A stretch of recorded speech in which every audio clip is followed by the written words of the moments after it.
Back my YouTube channel market 24/7। तो आज हम लोग डिस्कस करेंगे दोस्तों वोडाफोन आइडिया लिमिटेड कंपनी की बात की जाए तो आज कंपनी में 2.5 से 3% तक की तेजी थी, लेकिन फिर से गिरावट भी देखने को मिला। आप चेकआउट कर सकते हो, कंपनी में एक अच्छी खासी तेजी के बाद वीकनेस नजर आया और कहीं ना कहीं प्रॉफिट बुकिंग भी देखने को मिले। क्या अपडेट है सारा कुछ डिटेल में डिस्कस करेंगे। सुप्रीम कोर्ट से बड़ी खबर निकल के आ रही है, तो आगे बढ़ने से पहले प्लीज चैनल को सब्सक्राइब कीजिएगा एंड वीडियो को लाइक करना ना भूलिएगा। आज के सेशन में देखिए तो लगातार अब सेलिंग क्वांटिटी बढ़ता जा रहा है, लगभग 85% 84% के आसपास सेलिंग क्वांटिटी हो चुका है। बाइंग काफी कम है, जिस वजह से थोड़ा सा वीकनेस भी निकल के आ रहा है। 1 वीक में अभी भी 2.5% के आसपास गिरावट है एंड पिछला 1 मंथ लगभग 6% तक की तेजी निकल के आ रही है। ईयर टू डेट में गिरावट 0.5%, पिछले 1 साल की बात करें तो 43% के रिटर्न देखने को मिला और पिछले 3 सालों में 60%, बाकी पिछले 5 सालों की काफ़ी ज़्यादा गिरावट है। ट्रेड वॉल्यूम की बात कर ले तो 36 करोड़ के आंकड़े निकल के आ रहे हैं, तो काफ़ी ज़्यादा लो वॉल्यूम निकल के आ रहा है and trade value 414 crore, market cap company का 1,25,000 करोड़ एंड डिलीवरी 31% हो रही है, जो कि कह सकते ठीक ठाक डिलीवरी भी देखने को मिल रही है। सबसे पहले और यहाँ पर बड़ी खबर की बात कर ले तो एक जो बड़ी खबर निकल के आ रही है, देखिए दोस्तों, सुप्रीम कोर्ट के फैसले से दूरसंचार कंपनी के लिए स्पेक्ट्रम मुद्रीकरण के विकल्प सीमित हो गए हैं। अब यहाँ पे जो खबर निकल के आ रहा है सुप्रीम कोर्ट से, इस फैसले को अभी तक स्पष्ट नहीं किया गया और सरकारी मंजूरी के बिना स्पेक्ट्रम को गिरवी के रूप में इस्तेमाल नहीं किया जा सकता। इससे दूरसंचार के विभाग में संवैधानिक अधिकारों की पुष्टि की है। अब जो खबर निकल के आ रही कि कंपनी क्या करती थी, तो जो कंपनी स्पेक्ट्रम खरीदती थी टेलीकॉम सेक्टर की, तो वो क्या करती थी, इसे गिरवी रख देती थी या फंड उठा लेती थी। तो इस तरह से अब काम नहीं कर पाएगी, ठीक है ना, और उसे पैसा ले लेती थी। अब यहाँ पे देखिए तो विशेषज्ञों का मानना है कि सुप्रीम कोर्ट का हालिया फैसला, जिसमें कहा गया कि स्पेक्ट्रम एक राष्ट्रीय संपत्ति है और दूरसंचार ऑपरेटर के स्वामित्व में नहीं है, उनके द्वारा इसे मुद्रीकरण की क्षमता में एक बाधा के रूप में देखा जा रहा है और लेकिन इससे पहले बैंक ऋण प्राप्त की संभावना पर कोई बाधा नहीं आएगी। तो पिछले सप्ताह सर्वोच्च न्यायालय ने फैसला सुनाया कि स्पेक्ट्रम एक ऐसी संपत्ति नहीं है जिनका उपयोग दूरसंचार कंपनी दिवालियापन या दिवाला सहित आईबीसी तहत परिसमापन में कर सकती है और सरकार की अनुमति के बिना इसे ऋण के लिए गिरवी के रूप में इस्तेमाल नहीं किया जा सकता, क्योंकि दूरसंचार विभाग डीओटी को स्पेक्ट्रम पर संवैधानिक अधिकार प्राप्त है।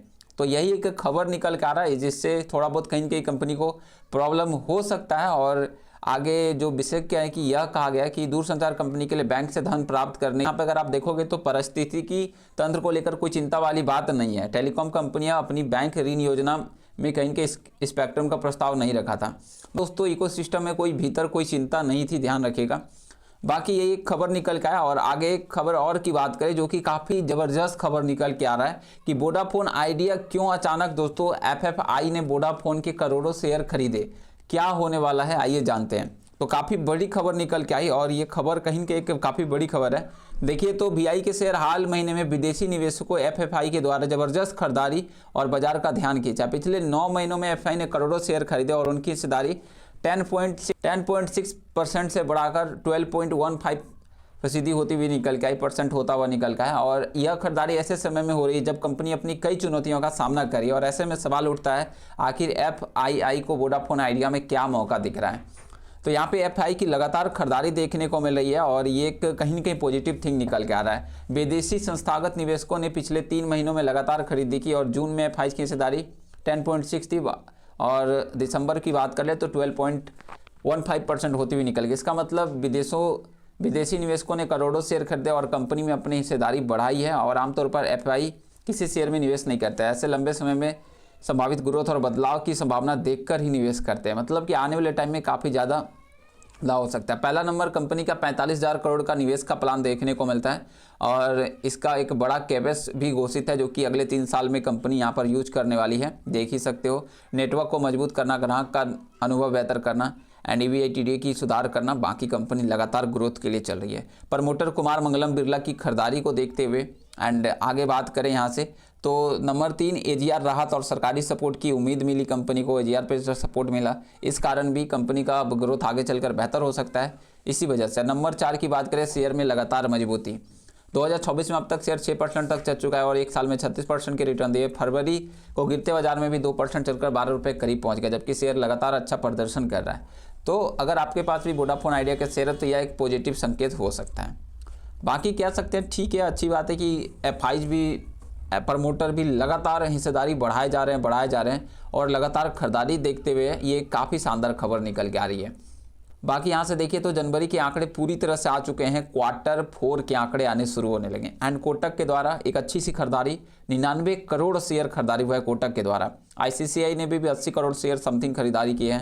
देन इन्वेक्सो, SBI, आदित्य बिरला, बिकवाली, देन टाटा के द्वारा खरीदारी है, अच्छी खासी खरीदारी है। ICC हो एंड एक्सिस के द्वारा बिकवाली हुई है, NJ के द्वारा भी खरीदारी। बाकी अधिकतर फंड यहाँ पे देखिए HDFC, DSP सब खरीदारी करते हुए देखने को मिले।